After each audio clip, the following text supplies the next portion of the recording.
চট্টগ্রামের বাকলিয়ায় ৪ বছরের শিশু ধর্ষণ মামলার তদন্ত প্রতিবেদন আমলে নিয়ে আগামীকাল অভিযোগ গঠনের দিন ধার্য করেছে আদালত। সোমবার শিশু সহিংসতা দমন ট্রাইব্যুনালের বিচারক সৈয়দা হাফসা ঝুমা শুনানির দিন নির্ধারণ করেন।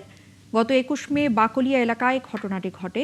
আর এই ঘটনায় অভিযুক্ত মনির হোসেনকে গ্রেফতারের পর পুলিশ মাত্র ২ সপ্তাহের মধ্যে তদন্ত শেষ করে আদালতে প্রতিবেদন জমা দেয়। এ নিয়ে রাষ্ট্রপক্ষের আইনজীবী জানান, পুলিশ প্রতিবেদন পাওয়ার পর আদালত অভিযোগ আমলে নেন।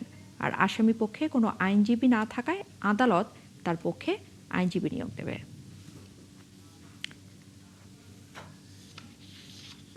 মামলাটির তদন্ত রিপোর্ট প্রদান করেছেন এবং গতকাল মামলাটি বিজ্ঞ আদালত ম্যাজিস্ট্রেট আদালত থেকে বদলি হয়ে আমাদের বিজ্ঞ আদালতে এসেছে, ট্রাইব্যুনালে এসেছে।